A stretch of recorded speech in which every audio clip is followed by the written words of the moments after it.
स्वागत है आप सभी का आपके YouTube channel doctor AP education पर। अपने सिलेबस से संबंधित तथ्यों को पढ़ते हुए क्रमबद्ध तरीके से हम आज एजुकेशनल सोशियोलॉजी के एक नेक्स्ट टॉपिक की चर्चा करेंगे। अपने आज के इस लेक्चर में हम सभी सामाजिक संरचना, सामाजिकरण, सामाजिक स्तरीकरण एवं सामाजिक अंतःक्रिया, इसमें से 3 टॉपिक सामाजिक संरचना, सामाजिकरण और सामाजिक स्तरीकरण को आज के अपने इस लेक्चर में कवर करने का प्रयास किया जाएगा। ये सभी टॉपिक आपके सिलेबस में शैक्षिक समाजशास्त्र के अंतर्गत आते हैं। साथ के साथ सामाजिक संरचना का जो कॉन्सेप्ट है वो आपके मनोविज्ञान के यानी साइकोलॉजी के फील्ड में भी सोशल डेवलपमेंट, बालक का जो सामाजिक विकास है उसके अंतर्गत भी पढ़ा जाता है। तो चलिए, सारे इंपॉर्टेंट टॉपिक है और इस लेक्चर से आपको परीक्षा में प्रश्न जरूर मिलेंगे, तो ध्यान से पढ़िए, समझने का प्रयास किया जाता है। सबसे पहला टॉपिक है अपना इसी लेक्चर की सीरीज में सामाजिक संरचना, सोशल स्ट्रक्चर। स्ट्रक्चर से संबंधित हम सभी सब जानते हैं कि संरचना अगर कुछ है तो यानी कुछ किसी चीज की बनावट है, और बनावट की स्थिति में सभी लोग अपने अपने स्थिति पर क्रम से व्यवस्थित हैं। चलिए, ये बात हमारे समझ में आ जाती है। इसी तरीके से सामाजिक संरचनाएं हैं जहां से हम होते हुए अपने अंदर के जो हम बायोलॉजिकल एक एंटिटी थे, यानी जो एक हम जैविक संरचना थे, उस जैविक संरचना से हम जब मानवीय और या सामाजिक व्यक्ति के रूप में आगे बढ़ते हैं तो इन संरचनाओं से होकर हमें गुजरना होता है। चलिए, देखने का प्रयास किया जाता है। कहा गया कि समाजशास्त्र में सामाजिक अवधारणा का सर्वप्रथम प्रयोग हर्बर्ट स्पेंसर ने अपनी पुस्तक प्रिंसिपल ऑफ सोशियोलॉजी सामाजिक संरचना की अवधारणा का उपयोग, यानी समाजशास्त्र में अगर हर्बर्ट स्पेंसर को हम मानते हैं कि उन्होंने सबसे पहले सामाजिक संरचना की अवधारणा का प्रयोग अपनी पुस्तक प्रिंसिपल ऑफ सोशियोलॉजी में किया था। दुर्गिम ने भी इस अवधारणा का प्रयोग अपनी बुक जो थी इनकी the rule of sociological method में किया हुआ है। आर के मार्टन कहते हैं कि क्या है सामाजिक संरचना। कहा कि जो सामाजिक इकाइयों की जो क्रमबद्धता है और उनकी जो आपसी एक दूसरे पर निर्भरता है, उससे जो उत्पन्न होने वाली व्यवस्थाएं हैं, वही सामाजिक संरचना कहलाती है। कैसे? आप क्रमबद्धता यानी एक परिवार का एक उदाहरण अगर आप ले लें तो सबसे पहले उस परिवार में सबसे पहला स्थान माता पिता का हो गया। माता पिता के बाद बड़े भाई, उसके बाद फिर उससे छोटा भाई, फिर बहन, और इस तरीके से जो पूरे और उसी समाज यानी समान स्तर पर आपके चाचा चाची समथिंग, और उससे अब ऊपर स्तर पर दादा दादी की व्यवस्थाएं आ जाती है। तो इन अब किस तरीके से माता पिता पर बच्चे आश्रित हैं, बच्चों के बच्चे उन पर किस प्रकार से आश्रित हैं, भाई भाई एक दूसरे पर किस प्रकार से आश्रित और व्यवस्थित हैं, इन सबसे जो एक व्यवस्था पूरी घर में बनी हुई है, सबको अपना अपना काम दिया गया है, सब अपने अपने काम को पूरी अच्छी तरीके से निभाते हुए आगे बढ़ रहे हैं। तो उस पूरी व्यवस्था को ही हम सामाजिक संरचना कहते हैं। घर में एक शादी ब्याह होता है तो सबको कोई ना कोई काम दे दिया जाता है। जिसके घर में ज्यादा लोग होते हैं वहां पर ज्यादा आसानी से सारी चीजें व्यवस्थित रूप से मैनेज हो जाती है। क्यों मैनेज हो जाती है? क्योंकि सभी लोग अपनी अपनी जिम्मेदारियां या विभिन्न प्रकार के कार्यों को संभाल लेते हैं, और जो एक दूसरे से संबंधित होते हुए सभी चीजें व्यवस्थित रूप से मैनेज हो जाती है। यही बात आर के मार्टन साहब कह रहे हैं। मार्टन साहब कह रहे हैं कि जो सामाजिक इकाइयों की जो क्रमबद्धता है, इस पर मैं जोर इसलिए दे रहा हूँ कि एक बार कॉन्सेप्ट आपको क्लियर होना चाहिए। आप सिर्फ कथा नहीं सुन रहे हैं, आप एक ऐसे लेवल पर पढ़ रहे हैं जहां से आप आगे इसे नौकरी लेना चाहते हैं, या फिर आप इसी विषय के टीचर बनना चाहते हैं, शिक्षक बनना चाहते हैं। तो आपके पास व्यवहारिक उदाहरणों के विषय भी आने चाहिए, जिससे आप अपने कही गई या समझी गई बातों को व्यवहारिक जीवन से किस प्रकार से संबंधित है उनको भी जोड़ने का प्रयास कर सके। एक बार कॉन्सेप्ट क्लियर हो जाएगा, फिर आप से कैसे भी प्रश्न पूछे जाएंगे आप रिलेट कर लेते। अच्छा भाई, तो आर के मार्टिन ये कह रहे हैं कि सामाजिक इकाइयां जो हैं उनकी जो आपसी क्रमबद्धता है और आपसी जो पारस्परिक निर्भरता है, उससे जो उत्पन्न होने वाली व्यवस्थाएं हैं, उन्हीं को हमने सामाजिक संरचना कहा। यह सामाजिक संरचना क्या होती है कि स्थायी होती है और अमूर्त अवधारणा है। कैसी है? अमूर्त अवधारणा है तथा प्रत्येक इकाई का एक पूर्व निश्चित स्थान एवं पद होता है।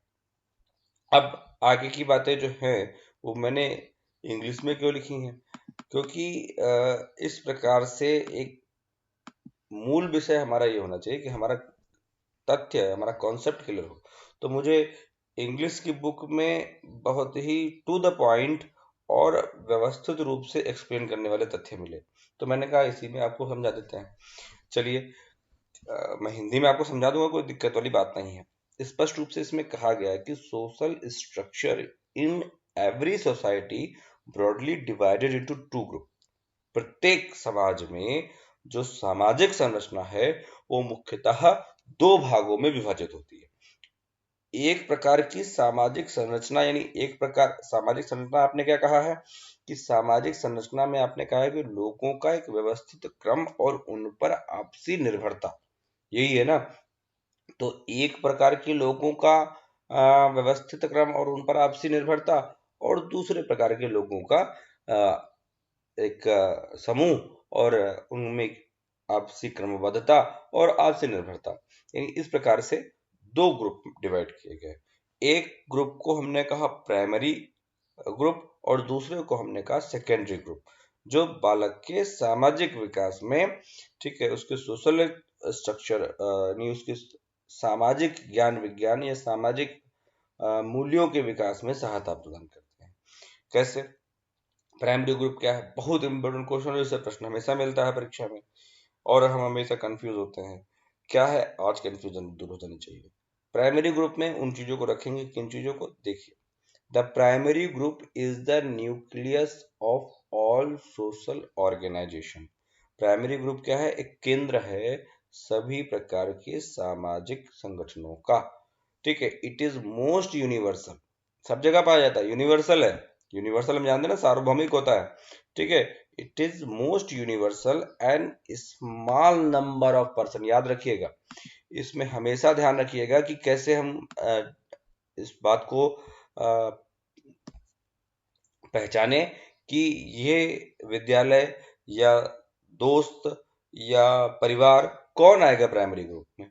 हमेशा इस बात को लेकर के विवाद रहता है और कंफ्यूजन की स्थिति बन रहती है। तो आप हमेशा ध्यान रखिएगा कि कौन लोग प्राइमरी ग्रुप में आएंगे। तो प्राइमरी ग्रुप में वे लोग आएंगे, ये हमेशा कैसा होता है कि एक सार्वभौमिक होता है, सब जगह पाया जाएगा, सभी समाज में पाया जाएगा। और लेकिन ये जो समूह होगा ये कम लोगों का होगा, स्मॉल नंबर ऑफ पर्सन, और वे पर्सन होंगे जो आपस में मीट फेस टू फेस, इनका फेस टू फेस इंटरेक्शन होना पॉसिबल होगा, वही लोग प्राइमरी ग्रुप में आएंगे। तो primary group is illustrated bye कौन कौन से? फैमिली, परिवार; प्ले ग्रुप, अपने दोस्त साथी; फ्रेंडशिप ग्रुप और gossip group; the neighbourhood, the study group, the gang, tribal council. कुल मिलाकर के यहाँ पर कहीं भी स्कूल की बात नहीं आई हुई है। तो यहाँ तो परीक्षा में भी आया था आपके, और इसके साथ साथ सीटेट की भी परीक्षा में पूछा गया था कि निम्नलिखित में से कौन से प्राइमरी ग्रुप यानी प्राथमिक संरचना के अंतर्गत रखे जाते हैं। तो कई जगह लोगों ने विद्यालय, उसमें क्या था, परिवार, साथी और विद्यालय। ठीक है, तो परिवार, साथी और कौन? दोस्त, यानी पास पड़ोस। हाँ, परिवार, साथी और पास पड़ोस, ऐसा प्रश्न आया था। तो पास पड़ोस और कौन लोग हमारे होंगे? विद्यालय आएगा कि नहीं आएगा? तो विद्यालय हमारा क्या है कि इस बात को आप सेकेंडरी ग्रुप समझ लीजिए तो और अच्छा समझ में आ जाएगा। अभी हमने कहीं पर भी यहाँ पर स्टडी ग्रुप तो लिखा है, लेकिन मैंने स्कूल नहीं लिखा है, तो प्राइमरी ग्रुप में इसको नहीं रखेंगे। प्राइमरी ग्रुप में क्या रहेगा? हमारे परिवार आ जाएगा, हमारे दोस्तों का समूह आ जाएगा, पास पड़ोस आ सकता है। सेकेंडरी ग्रुप में क्या आता है? प्राइमरी ग्रुप में और स्पष्ट करते हुए Charles H Cooley presented the concept of primary group in his book social organization in 1909, इनका जो मेजर एम्फेसिस था was on the primary group basis. He did not use the term secondary group. इन्होंने secondary group term का use ही नहीं किया और ना ही इसके बारे में कुछ बताया। इन्होंने क्या बताया भाई? तो ये तो अभी तक हमने सामान्य समझा है कि फैमिली। ये भी क्या कह रहे हैं, कूले साहब जो है, जिनका इस पर काफी अध्ययन है, जिन्होंने अपना एक बुक भी पब्लिश की थी, सोशल ऑर्गेनाइजेशन। इन्होंने क्या कहा, ये कहते हैं कि according to Cooley, primary group are characterized by face to face association and cooperation.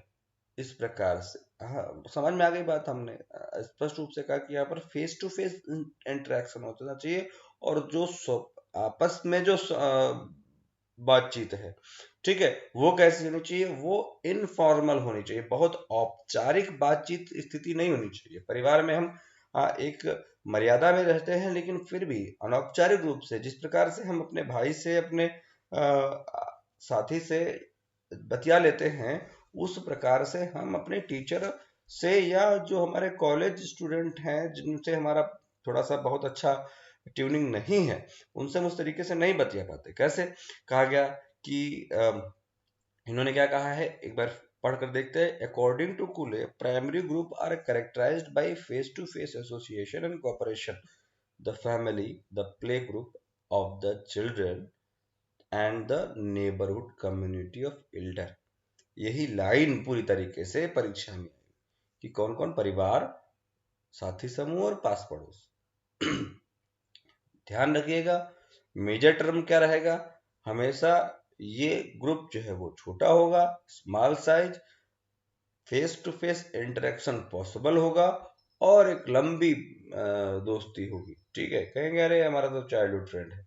तो इस तरीके से ये जो ग्रुप होगा उसको हम प्राइमरी ग्रुप कहते हैं। सेकेंडरी ग्रुप में किसको रखेंगे? तो सेकेंडरी ग्रुप में किसको रखा जाए, ये बात अगर सामने आती है तो समझ में आता है, इस पर अध्ययन तो कूले साहब ने किया नहीं था, इन पर किसका काम है? तो देखते हैं, George C Homans and Kingsley Davis classified the concept of secondary group. क्या कहते हैं ये? इन्होंने कहा कि impersonal relationship are found among the member. क्या है? इम्पर्सनल। ठीक है, बहुत अधिक पर्सनली नहीं जानते, कह रहे कि हाँ दोस्त है, साथ में पढ़े हैं, लेकिन बहुत पर्सनली जानते नहीं। Not necessary to know the number personally, number नहीं होगा, मेंबर होगा यहाँ पर।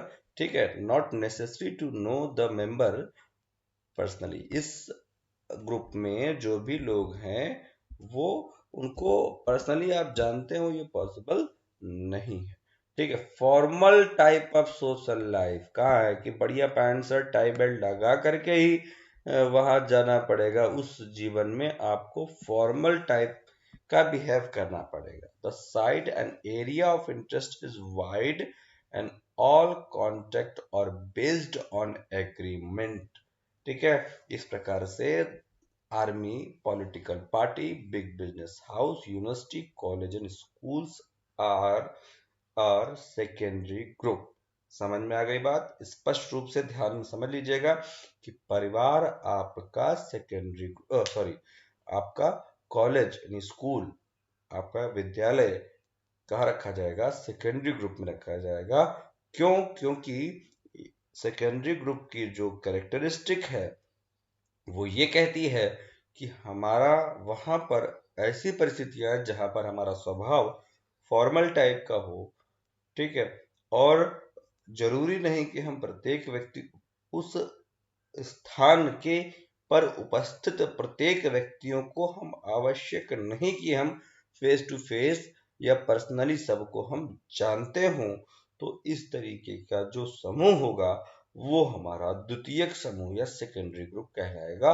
और इस नाते हम अपने ऑफिस को या अपने स्कूल को हम सेकेंडरी ग्रुप में रखते हैं।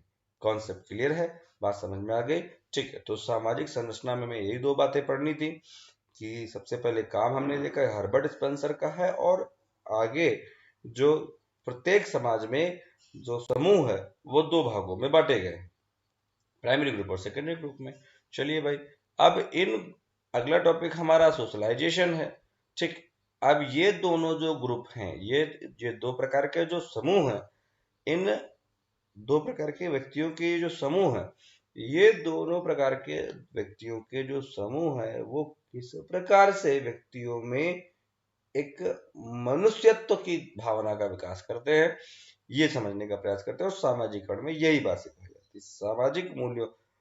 आपने मनोविश्लेषणवाद पढ़ा है, तो मनोविश्लेषणवाद कहता है कि प्रत्येक मनुष्य जब जन्म लेता है तो इदम से प्रेरित होकर काम करता है। Id, ego and super ego, तीन हमारे मनस्थिति हैं। एक मनस्थिति में हमारे अनैतिक विचार आते हैं, एक मनस्थिति में हमारे अच्छे विचार आते हैं पराहम में, और इन दोनों के बीच में बैलेंस बनाता हुआ हमारा ईगो सॉरी हमारा अहम हमारा कार्य, हमारे व्यवहार को संचालित करता है। तो जब हम जानते हैं कि और कहते हैं कि जो हमारा बचपन है, यानी जो हमारी प्रारंभिक जीवन की अवस्थाएं हैं, उस जीवन में हम आनंद की प्राप्ति के लिए, ठीक है, जो जिस चीज से हमें आनंद आता है, मौज आती है, वही काम करते हैं बच्चे।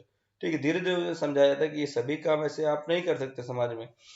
तो जो ये हमारे आनंद की चाह है, सदैव हमारा जो शरीर है सदैव सुख चाहता है, इंद्रिय सुख चाहता है, परंतु यह इंद्रिय सुख यदि प्रत्येक व्यक्ति बिना बाधा के प्राप्त करते रहेगा तो समाज में थोड़ी सी अराजकता आ जाएगी। इन सामाजिक व्यवस्थाओं को व्यवस्थित रूप से बनाने के लिए बालकों को कुछ नियमों, सिद्धांतों, मूल्यों की बात सिखाई जाती है, जैसे जैसे उसकी आयु बढ़ती चली जाती है।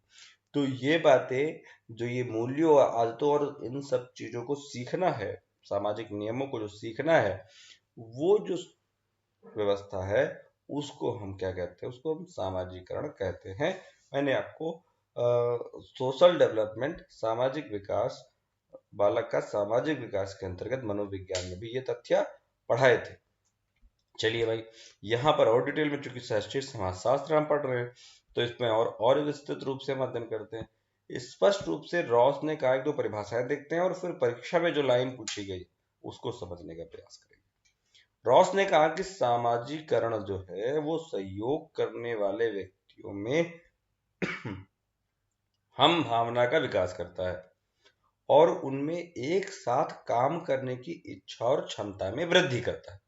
ठीक है, अच्छा भाई, हरलॉक क्या कहते हैं, ये मोस्ट इंपोर्टेंट परिभाषा है आपकी, डेफिनेशन याद रख लीजिएगा। कहते हैं सामाजिक विकास से तात्पर्य, सामाजिक विकास को ही हम सामाजिकरण कहते हैं। ठीक, सामाजिक विकास से तात्पर्य सामाजिक प्रत्याशाओं के अनुकूल व्यवहार करने की क्षमता सीखने से। जहां कहीं भी डेवलपमेंट शब्द आएगा, विकास शब्द आएगा, तो सदैव वहां पर हम परिपक्वता, यानी हमारी एक आयु बढ़ती जाएगी और आयु बढ़ने के साथ साथ हमें प्रत्येक चीजें सिखाई जाएगी। ठीक, तभी कहा जाएगा कि इसका विकास हो रहा है। अन्यथा हम परिपक्व होते हैं और विकसित होने में हमारा बहुत बड़ा योगदान शिक्षा का होता है। ठीक है, सिखाने का होता है।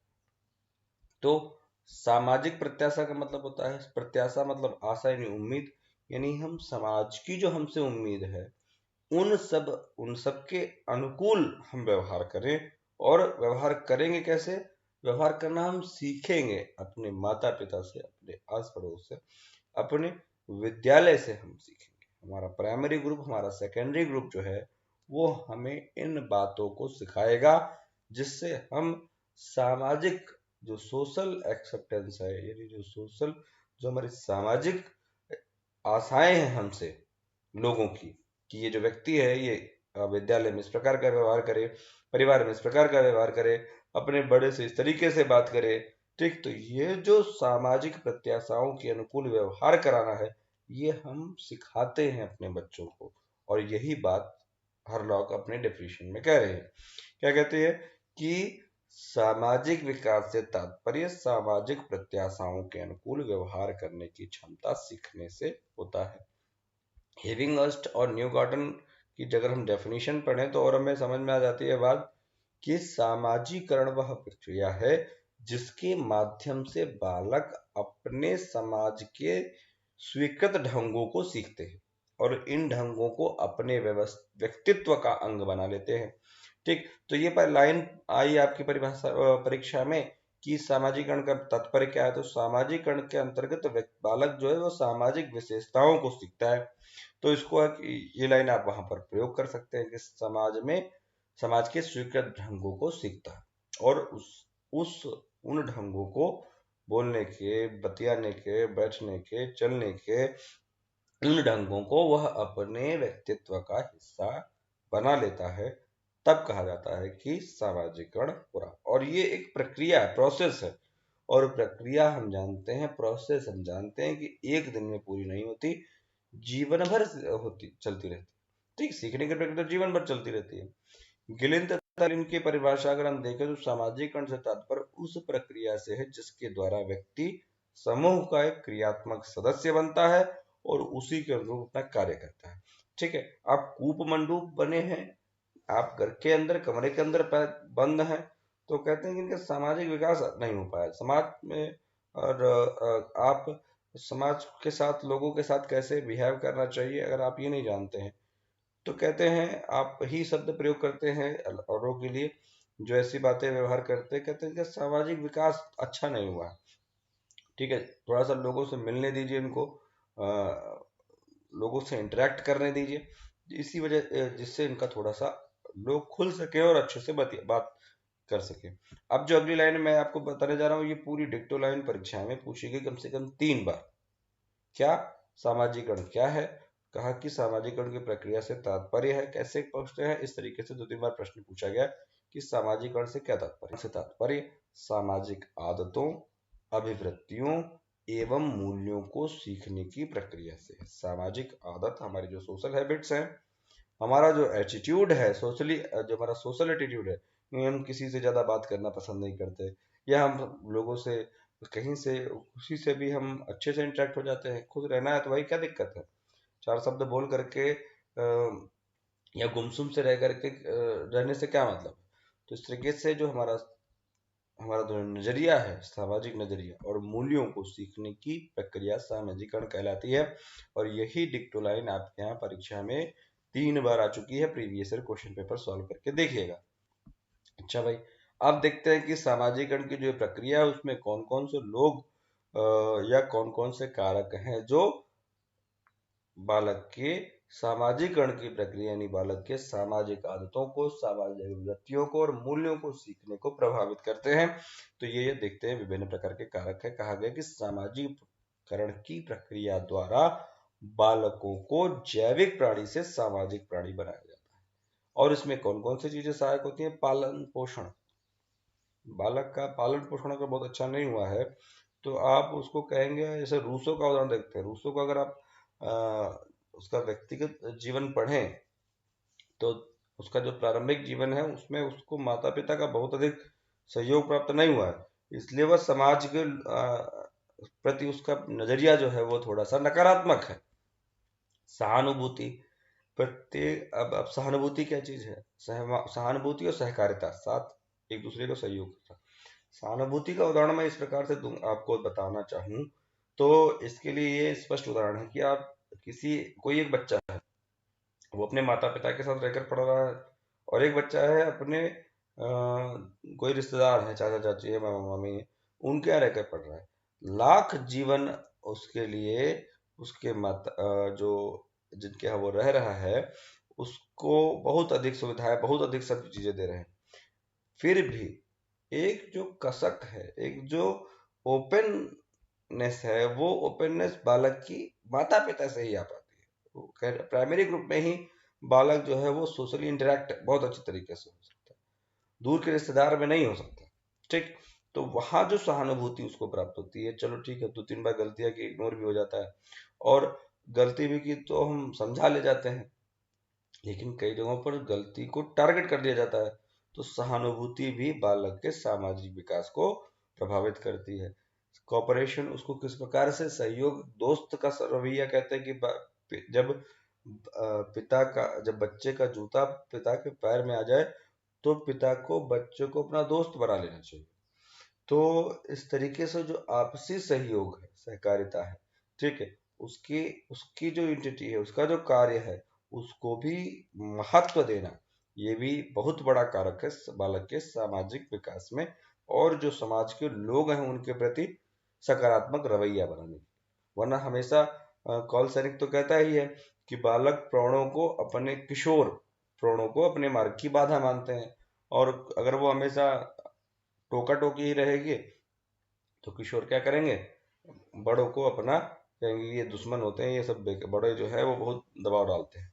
अच्छा भाई, निर्देश सजेशन, निर्देश में यहाँ पर डायरेक्शन की बात नहीं हो रही, यहाँ पर शब्द प्रयोग हुआ सजेशन, सुझाव, सहयोग, ठीक है, आइडेंटिटी, आत्मीकरण, एक आपसी लगाव, ठीक, अनुकरण, सोशल टीचिंग, और समय समय पर उन्हें रिवार्ड और पनिशमेंट भी मिलता रहे, जिससे जो आवश्यक कार्य है उनको, जो अच्छे कार्य हैं उनको प्रोत्साहन मिल सके, और जो सामाजिक रूप से मान्य या स्वीकार्य नियम नहीं है उनको रोका जा सके पनिशमेंट के माध्यम से।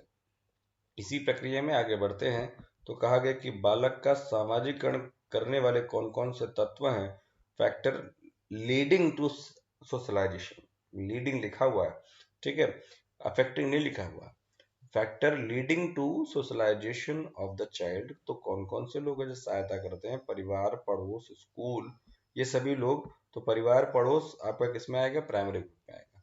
स्कूल, खेलकूद, जाति, स्काउट एंड गाइड, समाज तथा समुदाय, धर्म, ये सब बालक के सामाजिक विकास को नेतृत्व प्रदान करते हैं। अब कौन कौन सी चीजें हैं, हाँ ये भी इंपॉर्टेंट क्वेश्चन है और पूछा जाता है आपके यहाँ कि बालक के सामाजिकरण में बाधक तत्व कौन, factor resisting socialization of the child, ठीक है, कौन कौन से ऐसे फैक्टर हैं जो बालक के सामाजिक विकास को क्या करते हैं, बाधा पहुंचाते हैं। मैस्लो ने कहा कि बालक के सामाजिकरण में बाधा पहुंचाने वाले तत्व कौन कौन से हैं, तो उन्होंने कहा कि ये तत्व हैं जो बाधा पहुंचाते हैं। बाल्यकालीन परिस्थितियां, मैंने आपको अभी उदाहरण देकर समझाया।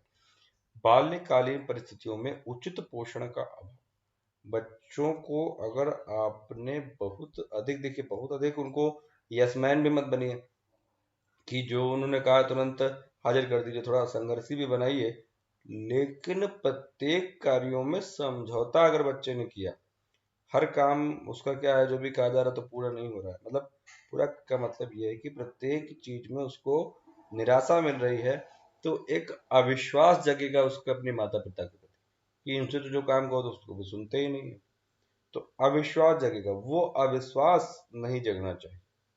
और ये अविश्वास अगर प्रारंभ से जग गया तो आगे के जीवन में वह अपने माता पिता को वो स्थान और वो प्रेम नहीं दे पाएगा।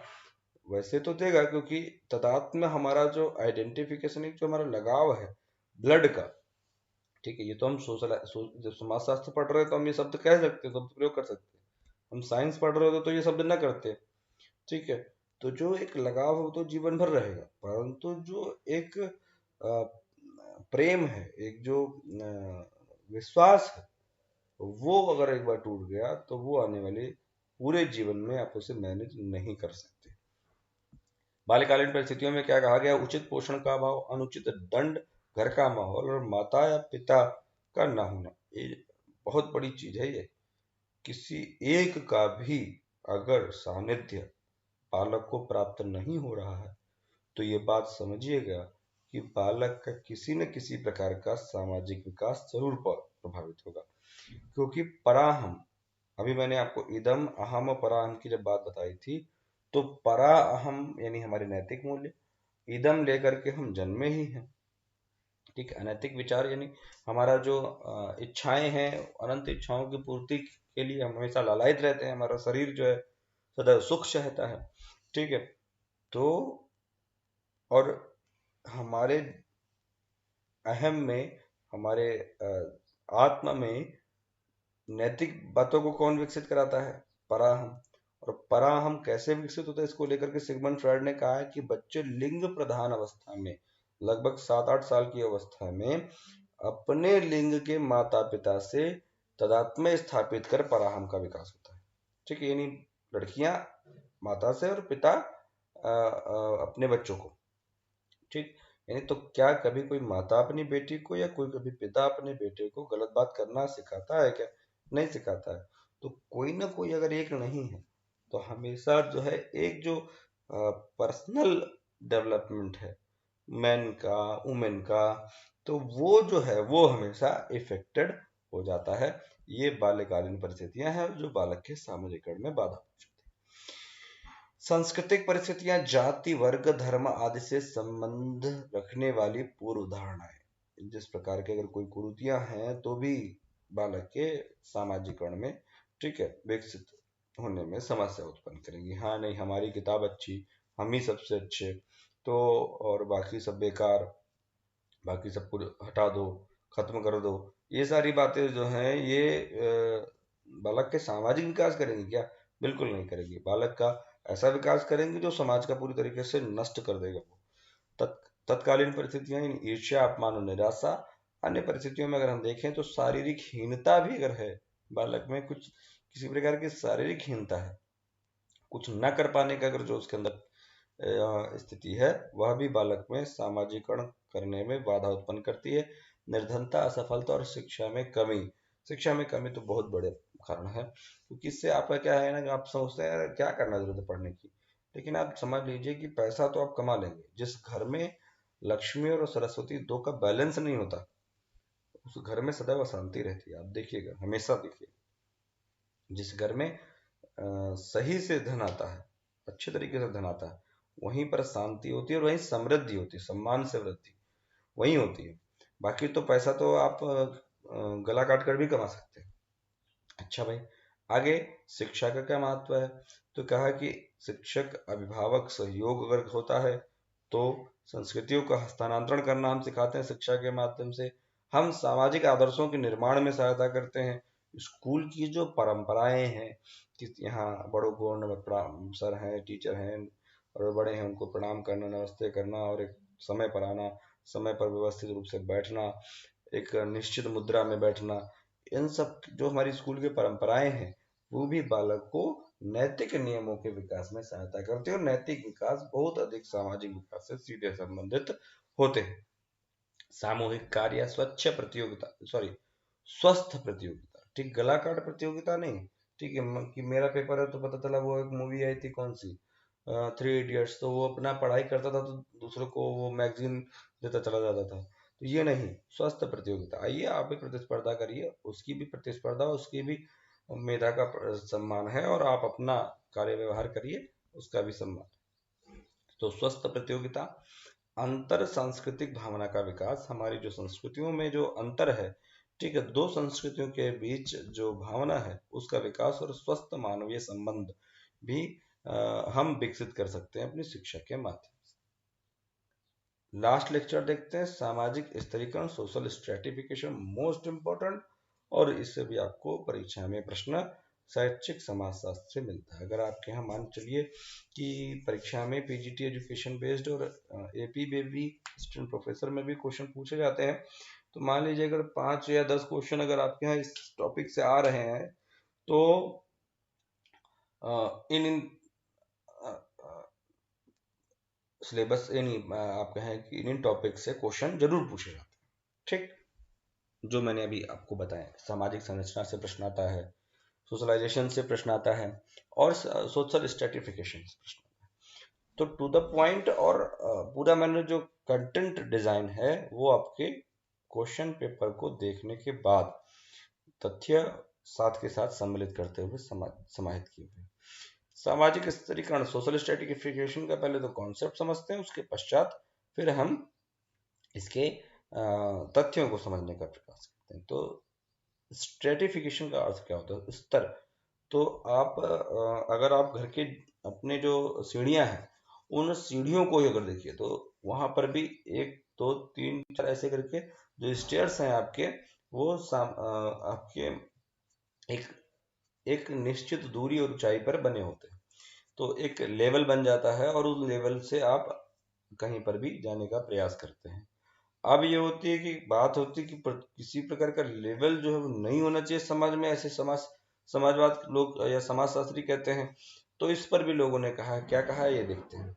डिवीजन ऑफ इंडिविजुअल्स, जो हम हैं, हमारा एक सिंगल पर्सनालिटी का division of individuals into higher and lower sequence in any social system is called stratification।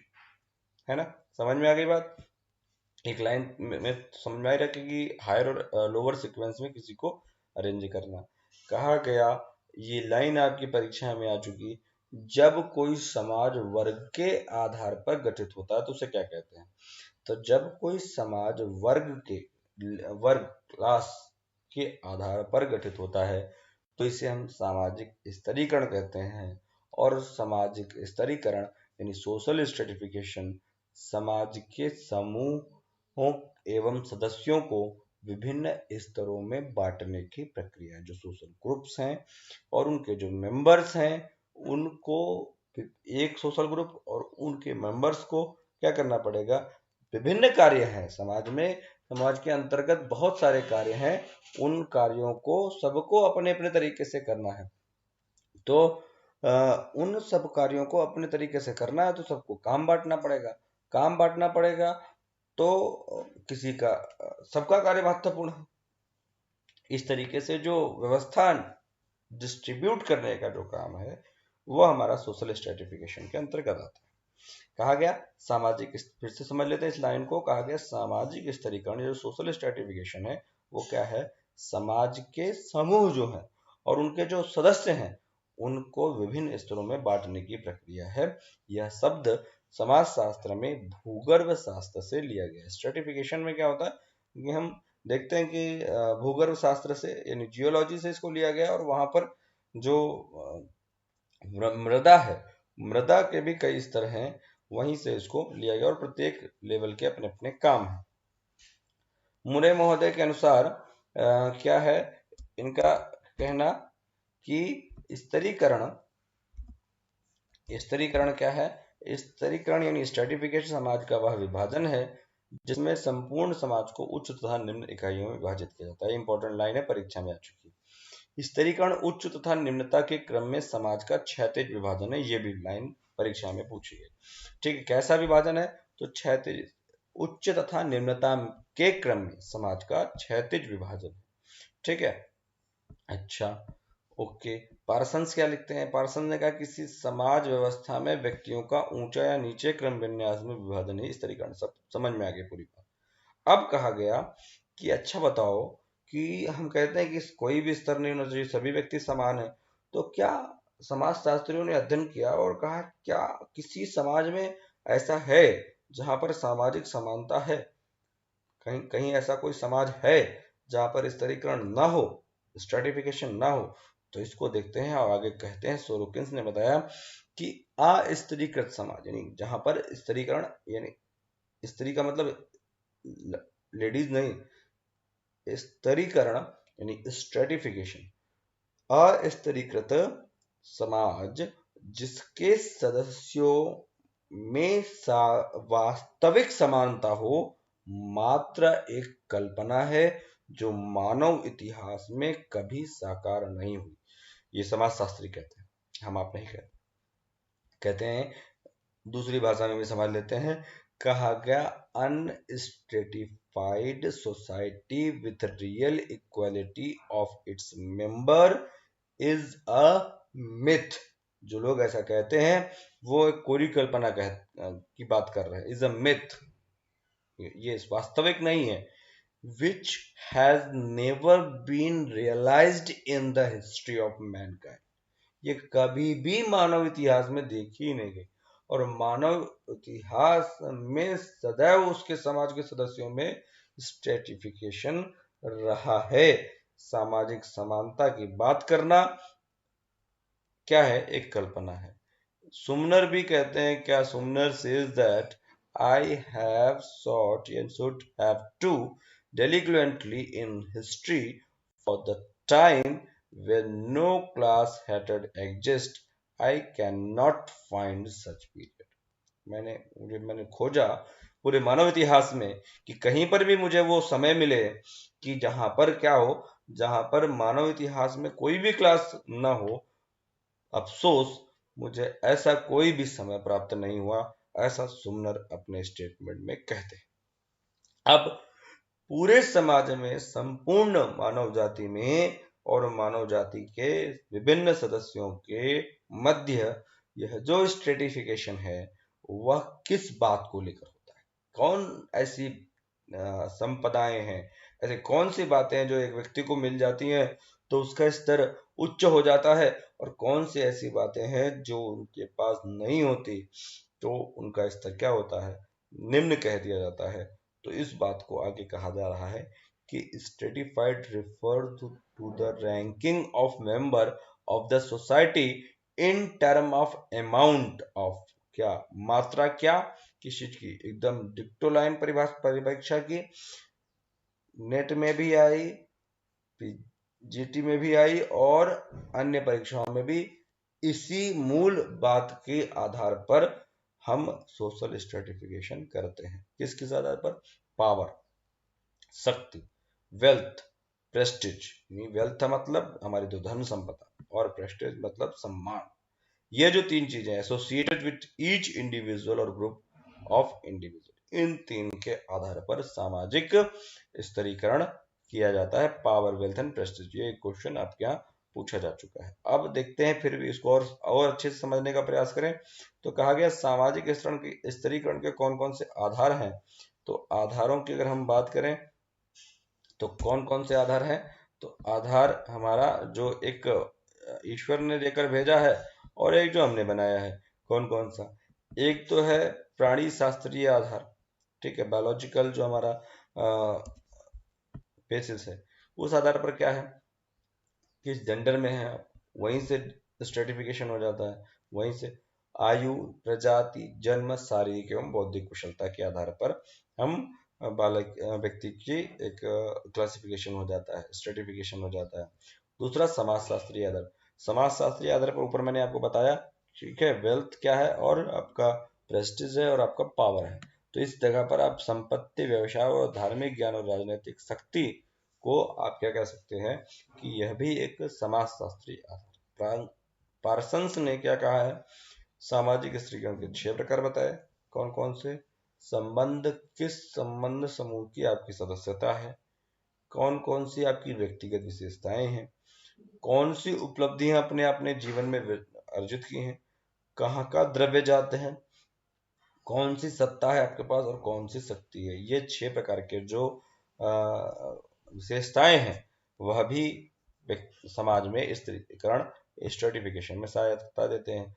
सोरोकिन्स Weber ने 3 बताए हैं, क्वेश्चन आ जाता है कि सोरोकिन्स तथा बेवर ने स्ट्रेटिफिकेशन कितने आधार बताए, 3 आधार, आर्थिक, राजनीतिक और व्यवसाय, कौन से, कितनी आर्थिक स्थिति कैसी है, राजनीतिक स्थिति कैसी है और किस व्यवसाय को आप कर रहे हैं, ये भी आपके सोशल स्ट्रेटिफिकेशन को डिसाइड करता है, ठीक है। आगे कार्ल मार्क्स, समाजवाद की बात आए और समाजशास्त्र की बात आए तो कार्ल मार्क्स का नाम आना स्वाभाविक है, ठीक है। तो कार्ल मार्क्स ने आर्थिक आधार पर समाज को 2 वर्गों में बांटा, एक को कहा है कि पूंजीपति वर्ग है और दूसरी को इन्होंने कहा है क्या, श्रमिक वर्ग है। यानी एक का अधिक अधिकार जो भौतिक संपदाएं हैं उन पर है और एक जो है वो सेवा काम ही करता रहता है, ठीक। मार्क्सवाद मैंने पढ़ाया है दर्शन में, इसको पढ़ लीजिएगा। अब इस तथ्य को पूरे अच्छी तरीके से समझ लीजिए, जो लास्ट लाइन में आपको पढ़ाने जा रहा हूँ टॉपिक, मतलब इसका जो कंटेंट का पार्ट है वो ध्यान से समझिएगा और पूरी चीजें क्लियर हो जाएंगी। स्तरीकरण का स्वरूप समाज में हम किस प्रकार से देखते हैं और किस प्रकार से जान पाते हैं कि ये जो बातें हैं वो स्ट्रेटिफाइड है, ये स्तरीकरण के उदाहरण है।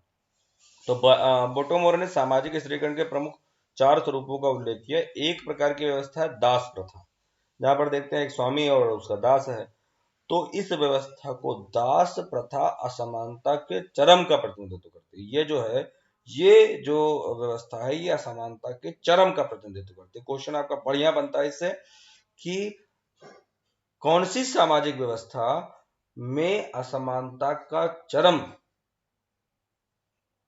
देखने को मिलता है, तो वो कौन सी होगी, दास व्यवस्था, जाति व्यवस्था, वर्ग व्यवस्था, दास व्यवस्था। तो आपकी कौन सी, दास प्रथा जो है वह असमानता का चरम बिंदु है। जागीर है, किसी पर जागीर है, तमाम संपदा है, भू स्वामित्व है, को भी एक सामाजिकरण का आधार कहा गया। और अगला है जाति और वर्ग। बहुत इंपॉर्टेंट क्वेश्चन बहुत होता है इससे कि क्या है जाति, क्या है कास्ट सिस्टम, क्या है जाति। अंग्रेजी भाषा में इसे कास्ट कहते हैं। पुर्तगाली शब्द किससे बना, पुर्तगाली शब्द किससे से बना है, कास्टा। इंपॉर्टेंट बात, किस कौन सा है, अक्सर आपने लैटिन वर्ड सुने, ये क्या है, ये पुर्तगाली शब्द है, कास्टा शब्द। जाति एक प्रकार का सामाजिक समूह है जिसके सदस्य जन्मजात होते हैं और किसी भी जाति का एक नाम और पेशा होता है। मजूमदार तथा मदान ने कहा कि जाति एक बंद वर्ग है। ठीक है, क्या है ये, कैसा है, बंद संरचना है। ठीक, एक ओपन सिस्टम होता है और एक क्लोज सिस्टम होता है। वो क्या है, एक वर्ग से दूसरे वर्ग में जाने की, यानी कोई धन संपदा, अगर आप अभी हम पढ़ेंगे शिक्षा के द्वारा हम किस प्रकार से सामाजिक स्त्रीकरण करा सकते हैं, तो निम्न से जो निम्न उच्च का जो हमने क्रम बना रखा है, उस निम्न उच्च के क्रम में अगर आपने पावर, वेल्थ और प्रेस्टीज कमा ली तो आप अपने उच्च स्तर पर चले जाएंगे। ठीक है, लेकिन जातीय व्यवस्था में ऐसा होता है, कहा जाता है कि अगर आप कितना भी धन संपदा और प्रेस्टीज कमा लें, जाति व्यवस्था में आप एक क्लोज सिस्टम में होते हैं और वहां से आप अपने लेवल को अप नहीं कर सकते।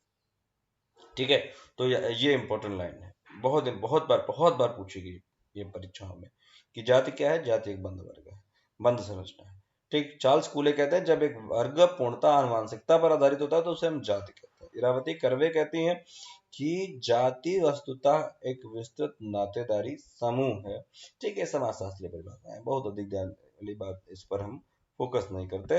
वर्ग व्यवस्था की बात करें तो मजूमदार एवं मदान ने कहा कि सामाजिक स्त्रीकरण में वर्ग का अर्थ है एक ऐसी स्वतंत्र संरचना। क्लास सिस्टम जहां है तो वो स्वतंत्र संरचना है, यानी हम अपना क्लास, हम सेकंड क्लास हैं, हम फर्स्ट क्लास हैं, हम मीडियम क्लास के लोग हैं, ठीक है, लोअर क्लास हैं, तो इस तरीके से हम पावर, प्रेस्टीज और वेल्थ कमाएंगे, हम अपने क्लास को बदल सकते हैं। तो वर्ग सिस्टम जहां पर भी है वो व्यवस्था स्पष्ट रूप से कहेगी कि ऐसी स्वतंत्र संरचना है जो आर्थिक तथा सामाजिक आधारों पर व्यक्ति समूह को पृथक पृथक क्या देती है, पहचान दे सकती है। मार्क्स ने कहा कि समाज स्वयं अपने वर्गों को विभाजित कर लेता है और यह विभाजन धनी व निर्धन, शोषक व शोषित तथा शासक व शासित वर्ग में होता है। औद्योगिक समाज में उन्होंने दो वर्ग बताए हैं, पूंजीपति और श्रमिक। बहुत अधिक हल्ला मचाने की जरूरत नहीं है, स्पष्ट रूप से समझिए कि वर्ग एक खुली संरचना है। ठीक है, यानी यहाँ पर स्वतंत्रता है अपने स्तर को बदलने की। तो जाति और वर्ग में यही इंपॉर्टेंट प्रश्न पूछा जाता है कि निम्नलिखित में से कौन सी बंद संरचना है और निम्नलिखित में से कौन सी खुली संरचना है। तो बंद संरचना आपकी जाति है और खुली संरचना आपका वर्ग है। ठीक, अब हम एजुकेशन के माध्यम से किस प्रकार से सोशल स्ट्रेटिफिकेशन में सहयोग कर सकते हैं, तो सामाजिक स्तरीकरण में कहा गया कि शिक्षा सामाजिक स्तरीकरण के कारण जो उत्पन्न विषमता है उसको मिटाने में सहयोग प्रदान करती है।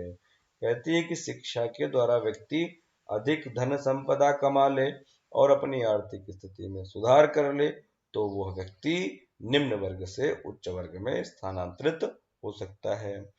शिक्षा ने ही पिछड़ी जातियों के जो सामाजिक, आज जो शिक्षा के माध्यम से ही पिछड़ी जातियां उनके सामाजिक वर्ग में परिवर्तन देखने को मिला है और यह शिक्षा के कारण ही जो जाति व्यवस्था की जटिलता थी और शिथिलता थी और संकीर्णता थी वह आज धीरे धीरे, कि हम फला से बात नहीं करेंगे, परछाई पड़ेगी तो हम नहाएंगे, ऐसा हम जब धीरे धीरे शिक्षित होते गए, पढ़ते गए, ठीक है, ग्रंथों को अपने पढ़ा नहीं था इसीलिए हम ऐसी बातें करते थे, हमारे मूल ग्रंथों में भी ऐसी व्यवस्थाएं कहीं पर भी नहीं है। तो जब हम मूल ग्रंथों से दूर होते हैं, शिक्षा से दूर होते हैं, ठीक है, तो ऐसी कुरीतियां समाज में आ जाती हैं। स्वामी विवेकानंद के कहते हैं, या वहां पर मैंने ये बात पढ़ी थी कि सूक्ष्म शिक्षा से संस्कार और सुस्वास्थ्य से साहस आता है। तो अच्छी शिक्षा नहीं है तो अच्छे संस्कार नहीं है। ठीक है, इसीलिए शिक्षा के कारण जाति व्यवस्था की जो जटिलताएं हैं, संकीर्णताएं हैं, उनमें थोड़ा सा शिथिलता आई है, वो ज्यादा बढ़ नहीं पा रही है, जिसके कारण नए सामाजिक वर्ग बन रहे हैं और बन गए हैं। ठीक है, अब देखिए शादी ब्याह भी होने लगा, ठीक है, अलग अलग जातियों में। तो ये क्या है, एजुकेशन का एक बड़ा, एक ही स्तर तक ये सारी चीजें देखी जाती है। थोड़ा सा आप जब अपने लेवल को अप कर लेते तो वहां पर जातिवाद कुछ नहीं रह जाता। ठीक है, तमाम जगहों पर आपने देखा कि इंटरकास्ट मैरिज हुई है। व्यक्ति में शिक्षा द्वारा ही वर्ग चेतना उत्पन्न की जाती है। वर्ग चेतना, मैं किस क्लास का व्यक्ति हूँ, क्या मैं अपने क्लास में कोई परिवर्तन ला सकता हूँ, अपने जीवन स्तर में कोई परिवर्तन ला सकता हूँ, यह शिक्षा के माध्यम से ही सिखाया जा सकता है। तो ये सारी बातें आज के अपने इस लेक्चर में थी। 3 टॉपिक कवर किया गया, 50 मिनट लग गए। तो अगला टॉपिक जो है अगले लेक्चर में देखेंगे। अभी ये तीनों मोस्ट इंपोर्टेंट टॉपिक हैं आपके, सोशल स्ट्रक्चर, सोशल स्ट्रेटिफिकेशन और सोशलाइजेशन। तीनों मोस्ट इंपोर्टेंट टॉपिक हैं और इनसे आपको परीक्षा में प्रश्न जरूर से जरूर मिलेगा। चलिए, तब तक अब ध्यान से पढ़िएगा और आगे के जो लेक्चर हैं वो मैं अगली सीरीज में आपको देने का प्रयास करूंगा। ये तथ्य पूरी तरीके से नोट डाउन है। सोशल इंटरेक्शन, हाँ पूछा जाता है लेकिन बहुत इंपॉर्टेंट नहीं है आपके यहाँ, देख लेंगे आगे। इसमें जो टर्म यूज है, जो मनोवैज्ञानिक टर्म है वो इंपॉर्टेंट है। इस तरीके से जो आप मनोरचनाएं बात करते हैं, सामाजिक परिवर्तन इंपॉर्टेंट क्वेश्चन है और ये भी आपके यहाँ परीक्षा में पूछा जाता है। अगला लेक्चर में आपको यही पढ़ाऊंगा, शिक्षा एवं सामाजिक परिवर्तन। ठीक है, सामाजिक परिवर्तन में किस प्रकार से शिक्षा का सहयोग होता है। इसी क्रम में अगर आगे बढ़ते चले जाएं तो पूरा तथ्य और ये जल्दी कंप्लीट हो जाए तो मैं आपको इसको मैं सांस्कृतिक पूरी बातें, शिक्षा एवं संस्कृति, धर्म, लोकतंत्र, तमाम चीजें, शिक्षा एवं संस्कृति, सब चीजें व्यवस्थित रूप से और परीक्षा के आधार पर जिस प्रकार से परीक्षाओं में पूछी गई, उन सब तथ्यों को मैंने एक जगह क्रमबद्ध करने का प्रयास किया है। जैसे ये कंप्लीट हो जाती है, थोड़ा बचा है पार्ट, मनोविज्ञान के तथ्य लिखे हुए हैं और बस उनको एक क्रम में व्यवस्थित करके बता देना है। शिक्षा तथा लोकतंत्र, ये सभी टॉपिक वाइज मैंने आपको बताने का प्रयास किया है और सभी परीक्षा के लिए दृष्टिकोण से बहुत इंपॉर्टेंट है। चलिए, तब तक चैनल पर बने रहिए, मिलते हैं अगले लेक्चर में। ठीक है, सामाजिक गतिशीलता, सोशल मोबिलिटी सब जानते हैं। जो आप अगर प्रीवियस क्वेश्चन पेपर पढ़ रहे होंगे और आप जिस लेवल की परीक्षा की तैयारी कर रहे हैं, थोड़ा सा सिलेबस से अगर आप परिचित नहीं है तो आपको कठिनाई होगी। ठीक, तो अगर आप सिलेबस से परिचित हैं तो ये सब जानते हैं कि ये सारी चीजें हमारे सिलेबस का हिस्सा है और मोस्ट इंपोर्टेंट पार्ट है। ठीक है, चलिए मिलेंगे अगले लेक्चर में, तब तक के लिए धन्यवाद। भारत माता की जय। स्वस्थ रहिए, प्रसन्न रहिए।